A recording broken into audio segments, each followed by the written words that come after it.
Take it away, John. Okay, welcome everybody to the July meeting of the Rio Rancho Astronomical Society. I'm somehow still the president of this club. I have not yet been impeached.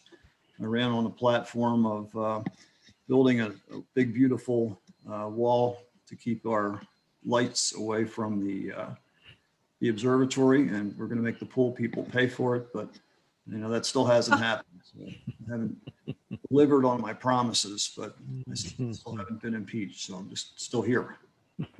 We're desperately hoping to have an in-person meeting of this club next month. So looking forward to that, seeing people actually in person. I think it will be primarily an outdoor event. I don't see a good reason to have a lot of people squished into a small room these days, and even better reasons to get out under the night sky. So hopefully we can get our preliminaries taken care of early. I'm not exactly sure what Melanie has in mind for our entertainment next month, but I don't know. Lori, have you heard anything on that? I have not, but the month after in September is our fundraiser, and we are in fact having Jack Schmidt come and speak again. So that'll be exciting. And should be very well attended, I would guess. Those are usually well attended. Yes. And I guess what I heard before was if you're willing to purchase a copy of his book, then he might actually sign it. He will sign it. He will not sign photographs or autograph books or things like that, but he will sign copies of his book. I have a signed copy of one of his books. Okay. And your chances of getting a copy signed by an Apollo are getting smaller and smaller as the days go by. So there it is. Something to think about. I'm interested to hear what anybody has observed in the last, let's say, let's make it more like 3 months, because I don't think I've been out with a telescope more than a couple of times in the last 3 months. Anybody seeing anything interesting? Glenn? So, John, first of all, I'm 2 Messiers short of my pen, and I'll get those in the fall sometime. But I started the binocular Messier program just a couple of months ago. And I was counting this morning, I got 41 of 50 observations already. I'm amazed at what you can see with binoculars and the different perspective you have. M13 has always been my favorite, in Hercules. But when you look at it with binoculars, you got the corner star there, the 2 sentinels are sitting there. You got it's actually almost better in binoculars than in high magnification. So I'm moving out of those, having a good time. I can echo that. I'm working on the binocular deep sky program, and unfortunately, clouds are definitely getting in the way. But I'm looking forward to hopefully a clear night here. I've got a couple objects in Sagittarius I got to get, and so. But yeah, now's I'm with the time, you, Glenn. yes. Absolutely, yes. Now's the time. Go clouds, go away. So I did a wide angle shot this month of the Milky Way. I wanted to get it over the mountains from where I am in Quemado, but there was a lot of clutter on the horizon, so I have the Milky Way over clouds. Aw. Okay, I know John Canaday, who's has property down very close to you, Lori. Yeah. Was having, I think he was having some foundations poured or cement poured. Oh, cool. I don't know if you've heard about any of that or seen him over there, but. I know he's just up the road from us, so right. Yeah. You'll certainly run into him and possibly, I don't know, possibly me if I'm down there. Yeah, well, we're there, just 1 weekend a month usually, so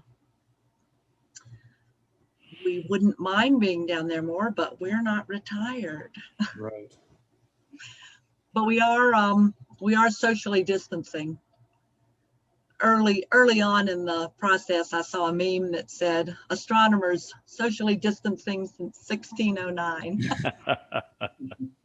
That's a good one. No doubt about it. Anybody going to Okie-Tex? Probably not. Yeah, I have signed up to go. I'm going to be there for the whole week. So looking forward to that. And That's even exciting. more so looking forward to not having to camp in my tent for the whole week. Mm. So What are you doing? staying in a B&B up the Oh, road okay. with Okay. some fellow task folks. Oh, There you good. go. Oh, We good. we take our RV, so when we rough it In style. in comfort. Yeah. Yeah, for me, it would be the tent plus a portable homemade 5-gallon swamp cooler made out of There a you bucket. go. Yeah, it wouldn't be as pleasant as the B&B with air conditioning. So, Well, do some good observing. Tell us all about it. indeed, I have been working on at times the Lunar 2 program, which I have work left to do on. Last year, I worked on the program with Jupiter, where you're observing different events of Jupiter's moons, and Cool. picking up with that one again. That's an interesting and fun program to work on.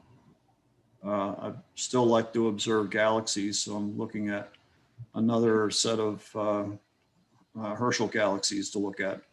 And I've looked at the Herschel 400s and the Herschel 2s. I may be revisiting a lot of those galaxies, however, because I have a little bit bigger telescope to look through with. So I'll probably go back and say, geez, the Messier objects look a little better with this telescope. John, where do you do those observations of your galaxies? I'm sorry, Glenn?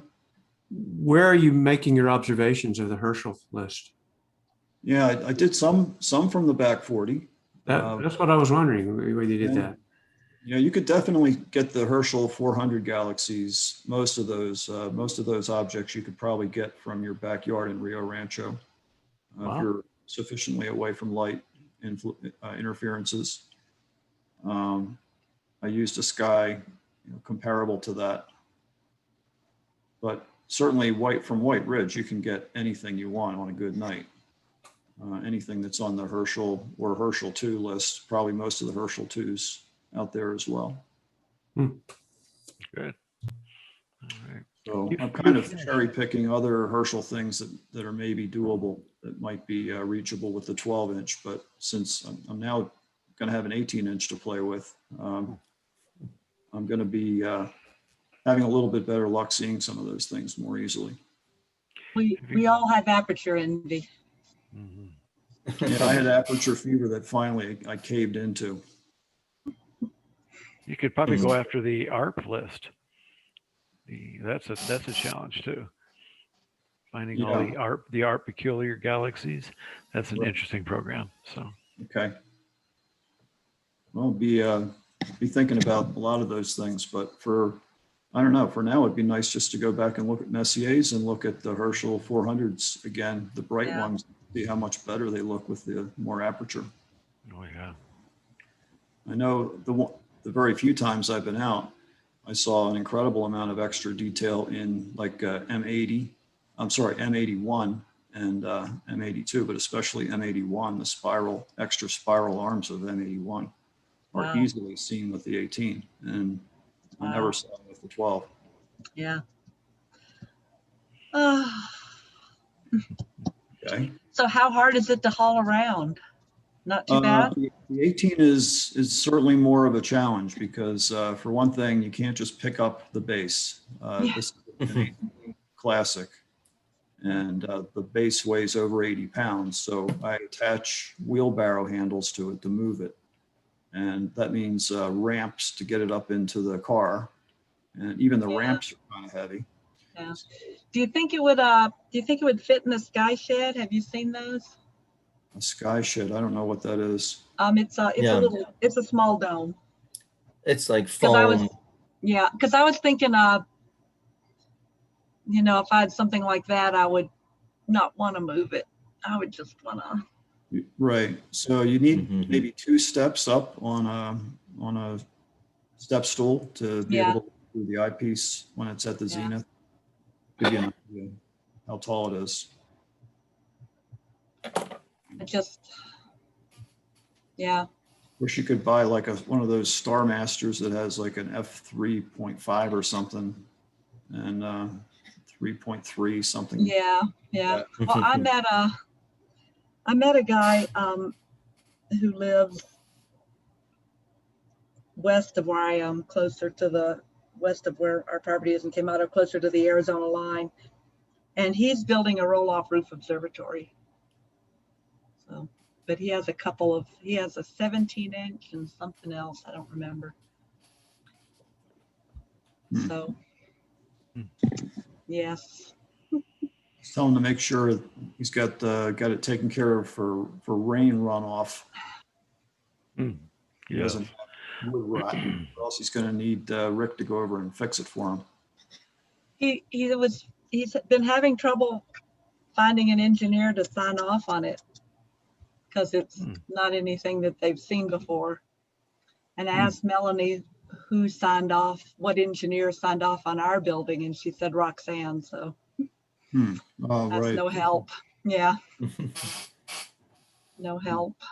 But anyway. Right. Any other reports, observing reports? I think one thing you can do on a night like maybe tonight is going to be is work on a plan for what you're going to do when you have a really good night, and just kind of outline, hey, if I'm working on 3 or 4 different programs, what's next for me to be looking at? What kind of nights? Maybe look in Sky and Tell and see what kind of cool things there are coming up. Maybe there's an asteroid you want to check out, or So are you looking at October? Yeah, not to be a pessimist, but right, I could plan for October right about now. It wouldn't be a bad idea. So, yeah, it's not, I don't know, unless, as I think Lynn was saying, you get up at 2 o'clock in the morning and go out. Maybe that's the way to go. But now that you're retired, you can sleep during the day. yeah, theoretically, at least. Yeah. Old circadian rhythms are hard to change. Right. Mine have not. 5 years. Mine have not. Yep. 45 years I worked. It Still ain't get up. going away. Still get up. So Yeah. my problem is that the dog didn't get the memo. The dog still gets up at time for me to commute to Kirtland. Same for me. Yeah, that little dog of mine jumps up on the bed and starts licking you. Yep. That's what doors are for. Yeah, but then if you have I bet cats, the dog can't open the door. no, but they can try to dig through it. There it is. Right. You got a choice. You either get up at 4:30 or you have your door scratched up. Exactly. Yes, I have cats. They love to wake me up at 3:30. And get up and do some observing. Yeah, right. I stagger out, throw the cats out, shut the outer door. And yes, I can barely hear them trying to dig through the door, but at this point, I don't care. Wow. I can't make any plans. I'm still waiting for for my pier, my tri-pier to be in stock, and it's I don't know. It's frustrating when it's out of your control, Right.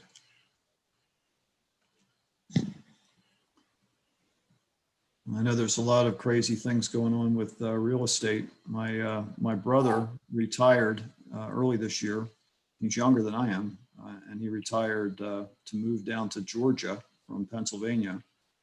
Had a builder supposedly under contract to build a house for him, and then the builder decided that, hey, I'm going to lose a lot of money on this thing, and just canceled the contract on him. Really violated the contract, but there must have been some language in there that allowed them an out if things didn't look too good on the construction costs.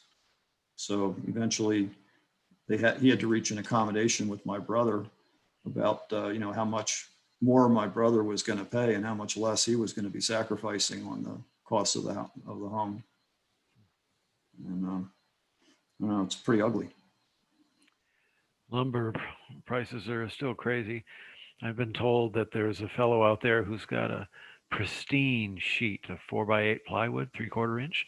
He's trying to trade it for a Corvette or something like that. So, Okay.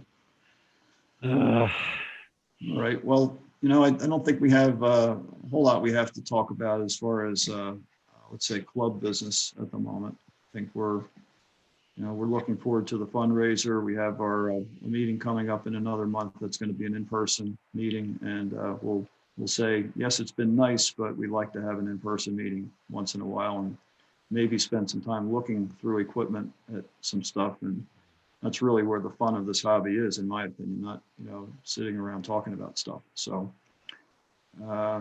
anyway, we're lucky enough to have Dr. Wells here to tell us all about what we can find in the night sky in the summertime, as long as, we don't have other issues with the night sky. It's ever clear. So take it away, Lori.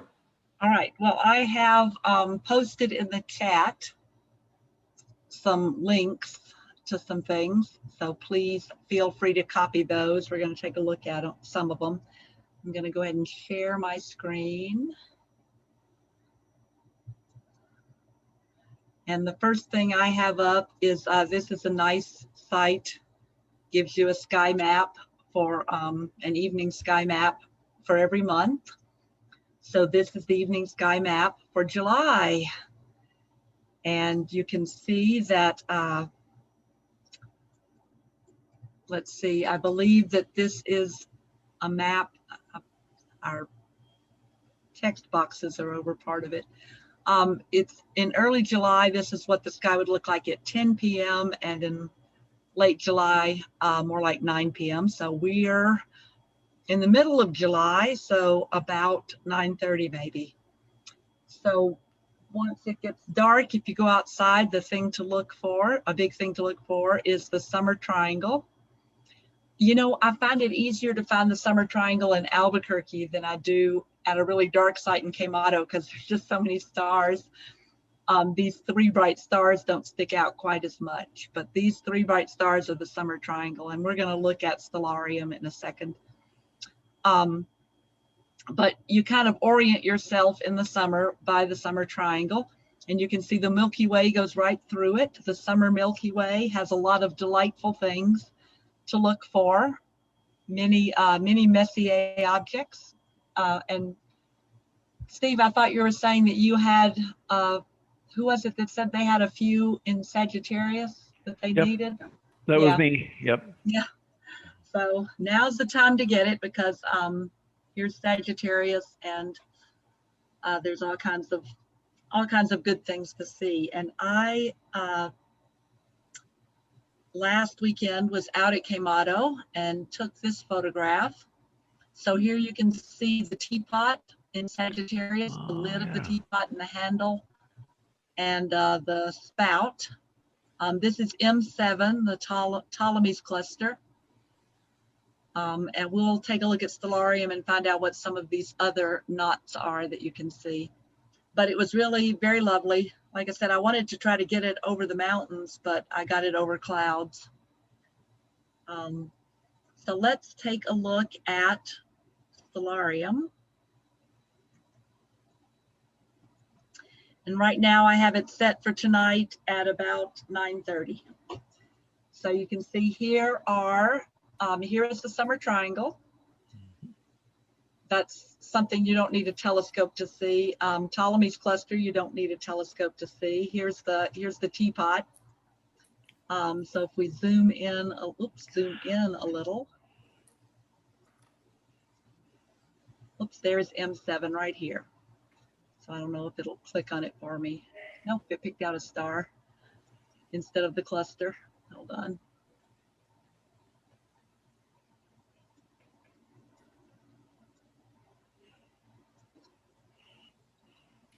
All right, let me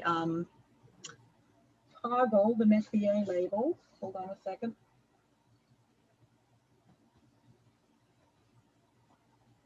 Yep, that was the star labels. If you you can't see it. If you do download stellarium, and the website, it's free, and the website for downloading it is one of the links I gave you.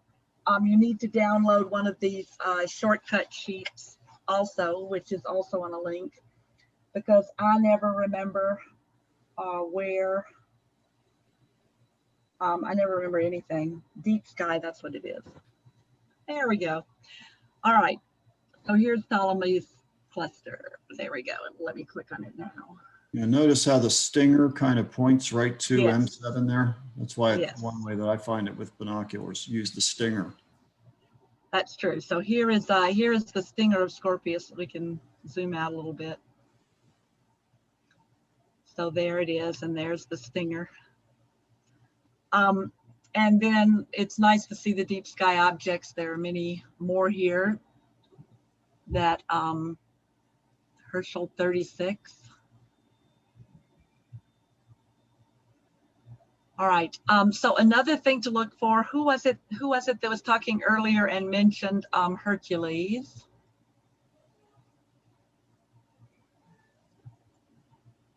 Here is Hercules. You look for this keystone, and you can see the great star cluster in Hercules.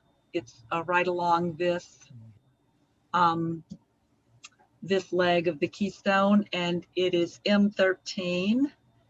And a few years ago, I took this picture of M13. So that's with, I took that with an 8-inch telescope. John, what does it look like through your 12-inch? I assume you don't see quite so much detail in the stars. In the 12, it actually looks pretty spectacular when you magnify it a lot. Okay. Put it up, put the magnification up to, I don't know, let's say 170 or even higher magnification. It just seems to get better. So it looks pretty spectacular even in the 12. I'm not sure it's Cool. quite as good as that photo, but it's pretty darn good. All right. So if you, I'm going to turn that off, which was, this is when you get old, you don't remember for even in a second where things are. Oh, D for deep sky. There we go. Turn those off for a second. If you come back to the summer triangle, there we go. And I'm going to go back to zoom out a little bit. Vega and Altair and Deneb. Vega is part of the constellation of Lyra. Deneb is in Cygnus the Swan. And I'm blanking on Altair. Aquila. Sorry. Aquila, yeah. Aquila, thank you. Yes. All right, but if you look at the swan, Deneb is on the tail actually. And if you look at the beak of the swan, that's Alberio. And the fun thing about Alberio is it's a double star and it's a visual double. You can't tell that it's a double star naked eye, but even with binoculars, you ought to be able to resolve it. It's about the separation of the two bright components. There are actually several components, but they're 37 arc seconds apart. So there we are. It's hard to tell the color on this it'll come to you in a minute, in Stellarium, but here's a photograph of them. The large one is kind of golden and the small one is blue. And you can see that separation with binoculars if you can hold your binoculars steady enough. When I've looked at it before in the finder scope, it always seemed to look like a single star to me. But when I did the binocular double star program, that's one of the targets. And yes, you can see that separation, but it takes a lot of patience to be able to kind of tease that out and good steadiness on your binoculars. Yes, but it is an easy star to find because it's right there, kind of in the center of that summer triangle. I have the meteor showers turned on, So you can see what sort of meteor showers. And one of the other links that I have in the chat window, if you take a look at them, is the American Meteor Society. Has anybody ever been to their page? They're a fun group. So if you go to their page, you can report a fireball. And here are some that they have. They tell you what to look for. This week, they're not very hopeful because toward the end of the week, there'll be a full moon. But they have a meteor shower calendar. I remember as a child, I grew up in a dark place, and in the summertime, you could go out and lie down on the ground and look up and see lots and lots of meteors. So the next thing that will be, the Southern Delta Aquariids are active now. They're going to peak around the full moon. When they peak, the moon will be around 74% full, so it might not be the best time to observe them. The Perseids, though, are usually pretty exciting to watch, and they will peak on the night of August 11th through 12th, and the moon will be 13% full then. So that might be something to put on your calendars to try to see the Perseids. Just go out, like I said, just go out and lie down on the ground and look up, see what you see. And then the Orionids aren't till later, so October, November won't be as good a time to be lying on the ground and looking at the sky, but the Perseids are a great summer meteor shower.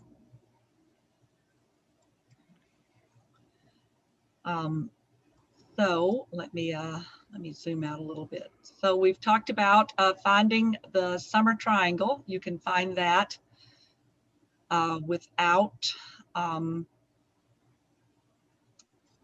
any help at all. You can look at meteor showers without a telescope or binoculars. If you're going to look with binoculars, both Albireo and you can see the cluster, the great cluster in Hercules. Oops, sorry, wrong way. With binoculars, but it won't look too spectacular. It'll be better to try it with nope. It'd be better to try it with a telescope. If you're going to get your telescope out, that's a good thing to look for. If you want to look at planets, I'm going to go forward in time.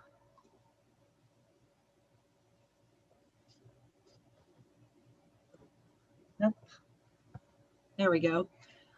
You can see that Saturn and Jupiter are coming up. Hold on a second. I started to make a chart for you about when things were rising and setting, but I did not get that completed, but I have a few things on it. So Mercury is more visible in the morning at the moment, and so is Venus. But Jupiter is rising a little after 10. Of course, if you have a giant mountain to the east, it's rising a little later than that. And Saturn is rising a little after 9. So you might shift things back an hour due to our large mountain. They're up when I get up in the morning. I go for a walk in the dark. So we'll go forward a few hours, and they are up and very visible in the morning when I get up. Right now, or at least not right now, but how do I turn off the meteor showers?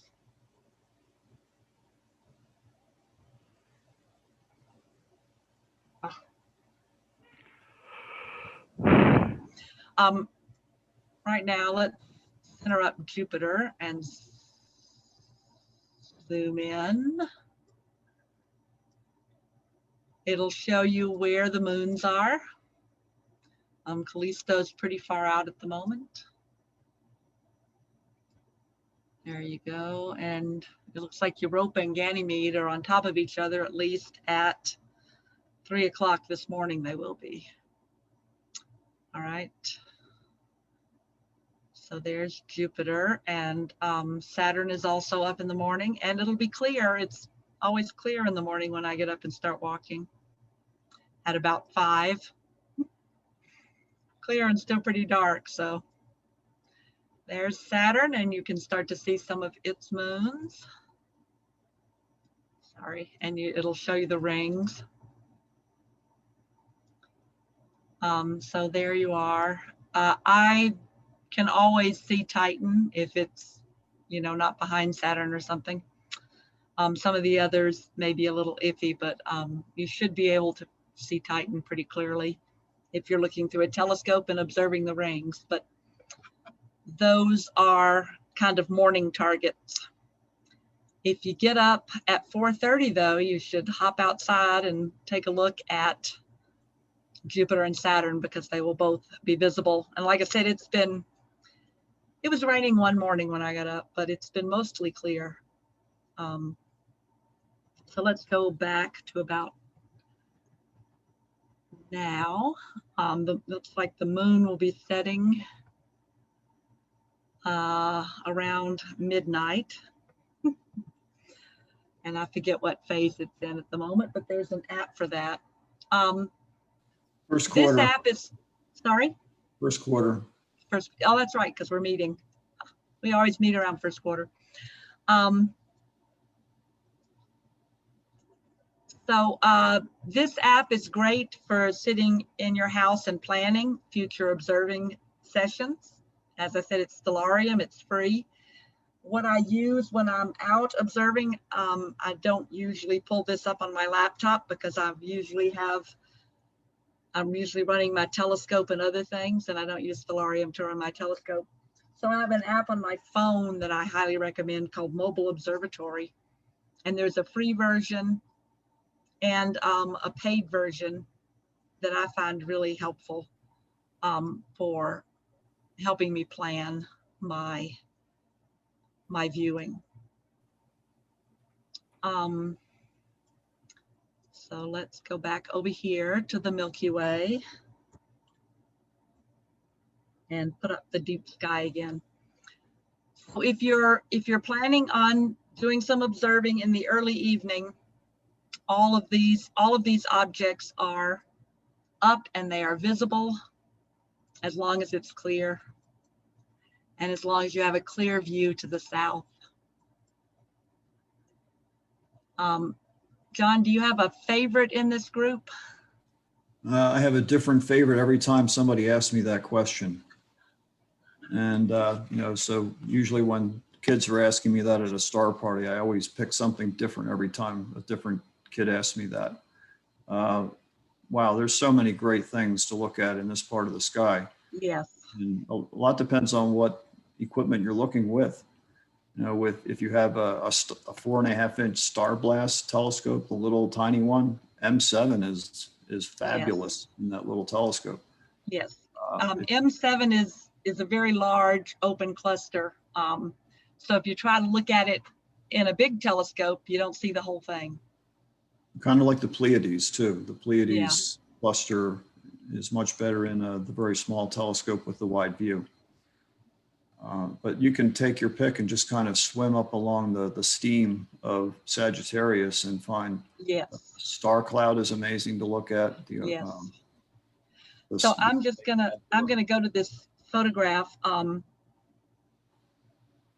This is M7. Okay, so this is a really wide angle lens. It's a 22nd exposure. But I mean, some of these things, if you're at a dark site, you can see them without a telescope. Sorry, I didn't mean to interrupt, John. No, good. I couldn't even tell you what my favorite things are in here because there are so many good ones. But certainly the Omega or Checkmark Nebula, whatever you want to call that one, is pretty cool to look at. And the Lagoon M8 is fabulous. And probably the most obvious thing is M8. M22 globular.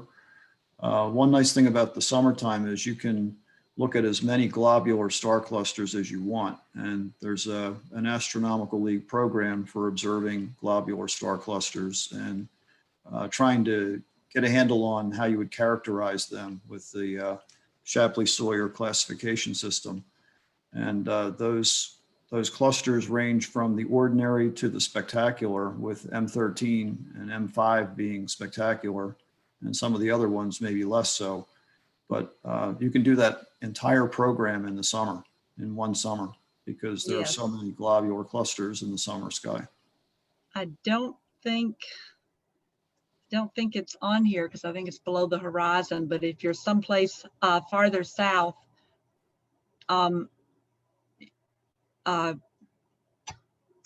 you can see Omega Centauri, which is also a big cluster. And that shows up better really in the early part of the season, I think, like May, Yeah. maybe. Yeah, so I think I photographed it in May one year, Mhm. but I went to the Texas Star Party, so we were way down in South Texas. So I think it's off the horizon here, but if you can see it, it's interesting because I photographed it and I photographed M13 with the same equipment, and it was really startling how much bigger Omega Centauri is than M13, because you think M13 is a pretty spectacular cluster.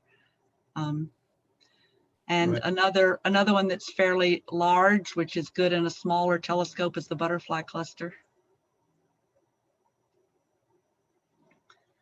So all of these are lovely, and like I said, this is the summer Milky Way is just well worth going out and looking at. I'm going to toggle the constellation art, because I always have a hard time figuring out how you get an archer from this teapot. So there we go.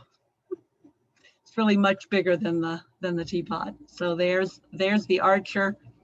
Here's Scorpius with his pincers and his stinger. If we go back to our summer triangle, there's the swan, and they have it backward. No, sorry, that's not it. There's the swan. Like I said, Alberio is the beak of the swan. All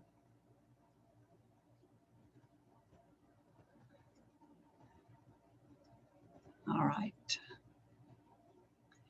So when I am out observing in the summer, I always start out by orienting myself with the summer triangle and then working my way down to the teapot and all these lovely, lovely objects. Of course, for the photography that I do, there's the Sagittarius star cloud. Let's expand that. Oops, sorry, the small Sagittarius star cloud, which is also a lovely cluster.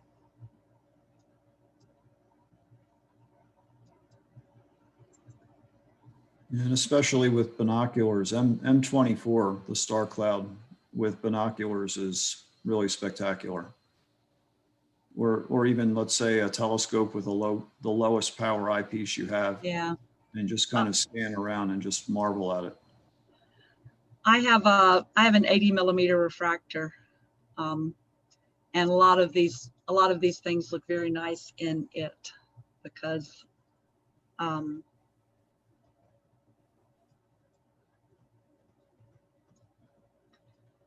it does have a bigger field of view than my 8-inch telescope. So one nice thing is you can just take your pair of binoculars and start any place you want, in any place near the spout of the teapot there, and just kind of trace upward and to the left, and you'll just capture all kinds of faint fuzzies with your binoculars, and be able, when you look at say the Pocket Sky Atlas or something like that, you'll be able to identify what you're looking at.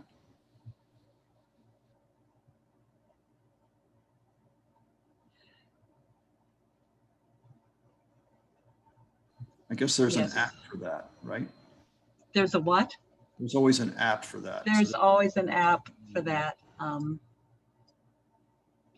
So here's the spout of the teapot, and you can see it's just a very well populated area out there. I haven't ever looked at the Bug Nebula. Oops. And I'm not now. I don't know why I'm having so much trouble clicking on it. Have you observed the Bug Nebula? I think I have. Maybe probably Steve has. Steve Snyder's probably seen it. Why is it? It's interesting because some of them you can tell why they're called that, but some of them it's like Yeah, I think it's kind of an irregular looking planetary nebula. So it looks like it's kind of got maybe arms and legs sticking out of it. Looks like maybe a bug that got squashed or something. Absolutely. And it also depends on what magnification you're using. So the higher the magnification, I think, on the Bug Nebula, the more bug-like it looks. the more bug-like it looks. Well, I'll have to look for it next time because I had not noticed it before. But the Butterfly Nebula doesn't look like a butterfly to me, and the Wild Duck Nebula Wild Duck Cluster doesn't look like a cluster to me, like a wild duck. So I don't know. You just need to use your imagination more creatively. Maybe so. Maybe that's what I need to do.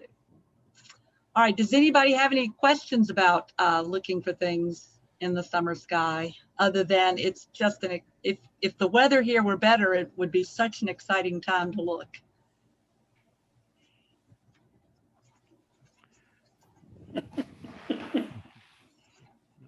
Oh, you're right. The summer sky is great. Once It is. once the clouds clear, yes, Sagittarius and Scorpius and all those areas through there, they're just phenomenal. So there's some other cool places to go, Lori, like up in Lyra at the Ring Nebula. Yes. M57 is easy to find because of its location right at the bottom of the diamond there, Okay. right in between the two bottom stars. There we go. The Ring Nebula. I have photographed the Ring Nebula, but it is not one. There are some of them that I can find without my computerized mount, but it looks like that one should be pretty easy to find, but I haven't actually looked for it without the mount. Certainly an easy one for star hoppers because of the Yes. bright stars in the proximity there. The Dumbbell Nebula is another nice one to look for out near Altair, out that way. I have M27. hold on. We will use the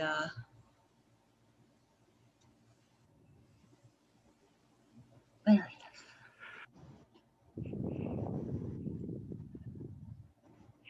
There it is. I was gonna say I actually have found the dumbbell.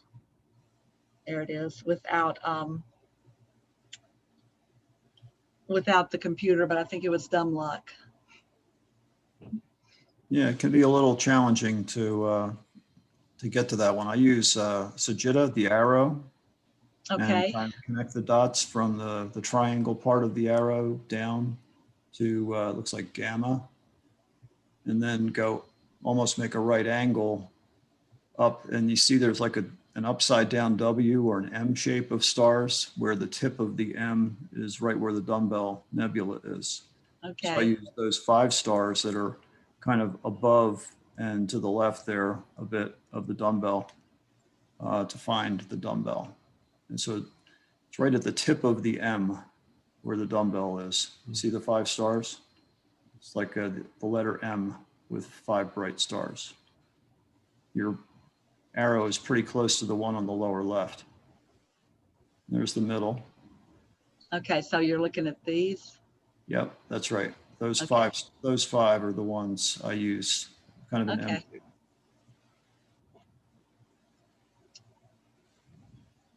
Along with the arrow. Yes. So the arrow is pretty easy to find with your binoculars or finder scope. And then just kind of connect the dots upward to look for that little fuzzy thing at the tip of the M there.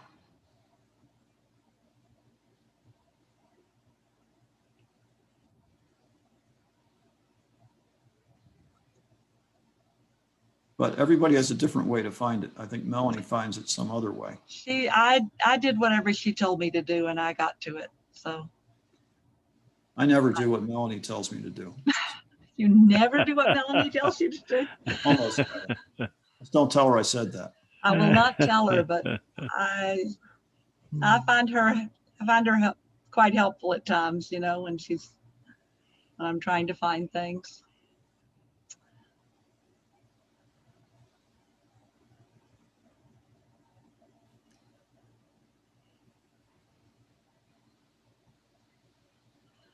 So, how about, just to recap, look Yeah. for some of the clusters and nebulae in Sagittarius.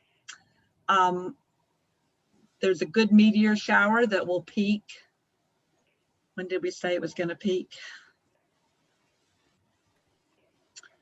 The Perseids will peak August 11th through 12th that night. You can look other nights, but that's when there will be the most of them.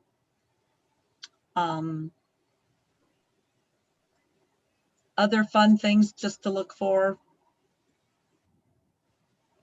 without a telescope. Just look for the constellations that contain the summer triangle. If you're up a little later or very early, the planets Jupiter and Saturn are putting on a lovely show. So many good things to look for in the sky. And I put one, I didn't know if we'd have any young people. I put instructions for making universe slime in the chat also. If you want to make a glittery blob that you can call a galaxy or whatever you want to call it. Is it edible? It is not edible. Please, it's made with glue. Please do not try to eat it. Glue and glitter. Okay. I've seen a lot of kids eat glue, so what the heck? Okay, maybe it is edible. I don't know. I would not recommend it.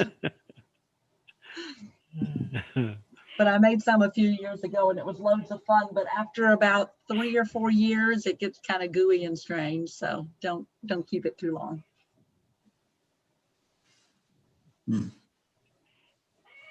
Universe slime. I assume it's maybe, is it green or is it some other? No, you make it kind of purpley blue. So it looks like a nebula of some kind.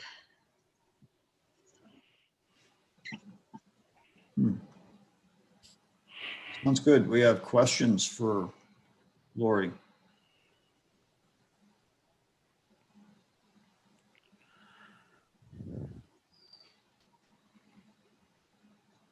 Go ahead, Steve. You're muted though. You're muted, Steve, if you're trying to ask a question. Who, me? No. Oh, it's the other Steve. No, the other Steve. Yep. If you click on the microphone down in the corner, we'll be able to hear you. Okay. There you go. Now we can hear you. I'm sorry, Dr. Wells, really. I don't know why these brain outages. I got asked a question over the 4th of July, which I couldn't answer, and I meant to ask an astronomer or astrophysicist, and that is, in the southern hemisphere sky, what percentage of sky down there will never be visible to us Northlanders that are inhabiting, above the Tropic of Cancer or whatever? It depends on what latitude you're at. If you're Okay. if you're at the North Pole, you don't see anything below the equator, right? Right, right. So as you move farther down, we're at 35 degrees north. Yeah. So how far down do we see? Let's look at that sky chart. I quit sharing, but let me go back. Like minus 40, I guess. minus Yeah. 50 degrees on the charts. So the chart here, this is for 40 degrees north. And it doesn't show the celestial equator. It has the ecliptic. If you get somewhere I have a planisphere that actually I think I can put the grid on Stellarium. Hold on. Yeah, if you're when you're looking at the Let me let's say the toggle the sky atlas, for example, Mhm. anything below like about minus 40 degrees, you're not going to see too well here. I think that's probably about the limit Okay. of our so latitude. there, that blue line is the celestial Yep. equator. So you Okay. see about that much of the southern sky. Okay. Do they have an equivalent North Star There's the in the Southern Southern Cross. Hemisphere? Yeah, there's the The Southern Southern Cross. Cross, thank you. There's a way to tell this. There we go. There's the grid. So we can see. Oh, I think there's there we no go. single bright This is star. 10, There's no 20, single so bright minus star. 10, minus 20, 30, 40. Looks like we can barely see down to 50, but not, I mean, just a very tiny part of the sky that far down. And there's a way I could tell it to move to the southern hemisphere, but that's going to seriously tax my stellarium skills. That's fine. I appreciate it. So, but like I said, this dark blue line, that's the celestial equator. So everything below it is in the southern hemisphere. Technically, That's yeah. fine. Technically, if you were at the equator, viewing see from the the whole equator, you sky. could see the whole sky, right? I lived at the equator for 2 years. I lived in Uganda Oh, why? and taught there. And it is very weird to see the North Star on the horizon. Yeah, I'll bet. Like I don't like that. Yeah, you can if you're on the equator, you can see the whole sky. Yep. Just not all at the same time, because one part of the year you see one part of the sky.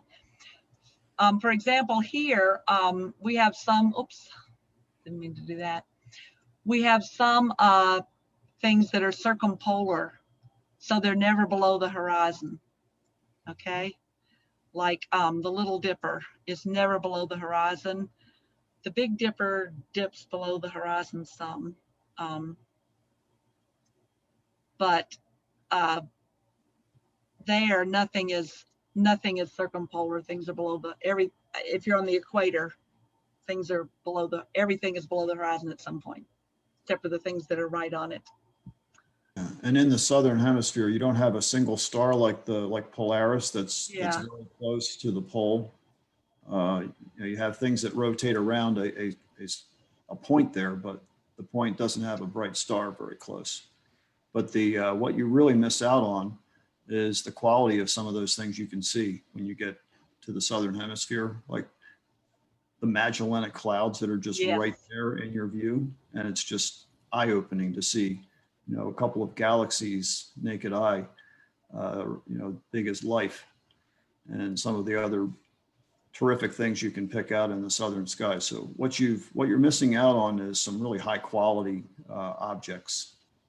Like I don't know. Yes, you owe it to yourself to visit the southern hemisphere at some point. Definitely worth it. I only saw that stuff a single night when I was in Chile, but it was well worth it making the trip. Interesting. And the Milky Way, does it still basically bisect your night's view every month? In the southern hemisphere, how does the Milky Way look? Yeah, I was only there, viewing for a single night, so I don't think I can give an honest view on that. And I wasn't necessarily there at the best time of year, I don't think, to see the Milky Way. There we go. Ha. All right, let's put ourselves on the equator.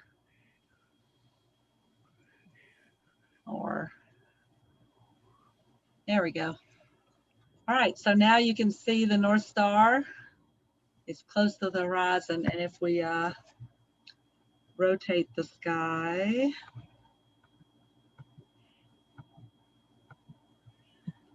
oh, that is the southern part. Sorry, Yep. that's not the North Star. That's to the south. So there's the small Magellanic Cloud. Is it that one? Yeah.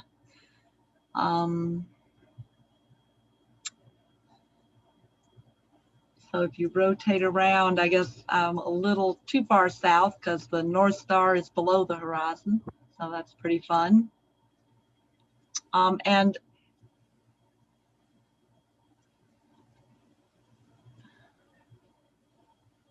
the Southern Cross should be close to the,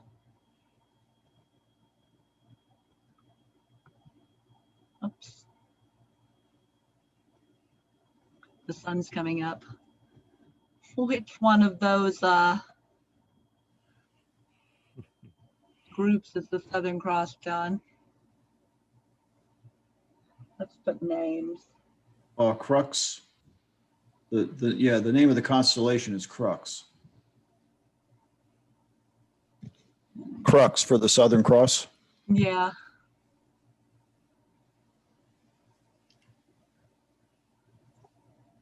So maybe below the horizon right now. Yeah. Hold on. Let's go back. Let me know if you see it.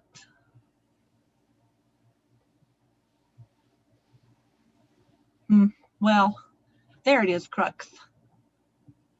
All right, so that's the Southern Cross. So that's what they look for when they're trying to locate the South Pole, and I guess it kind of points toward the pole. Yeah, Not that quite. Brilliant, brilliant. that constellation of Carina, part of the former Argo Navis, where you have Carina, the keel, Vela, the sails. Forget what else is in there now.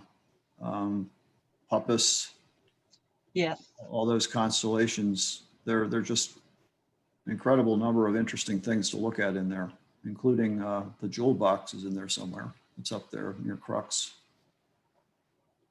You have that on your chart up there. Right where the word Crux is where the jewel box is. Oh, okay. Oh, there it is, Jewel Box. Okay. Well, I think we should plan a field trip to the Southern Hemisphere. Okay, I like it. let's, or Panama. One nice thing about going to Chile, which I figured out, is that they're basically 2 hours east of our Eastern time zone, I believe. Oh, really? So, it's not too much of a displacement of your life to go to Chile versus, let's say, going to Australia, where it's really disorienting and takes a long Yes. time to travel there. It's really not too painful to get down to Chile. So there are advantages there. It's funny because people forget, it's easy to forget how far east of North America, South America is. Mhm. So anyway, I will not be helping any of you find your way around the Southern Hemisphere sky. So, even though I did live on the equator for a while. All right, let's go back home.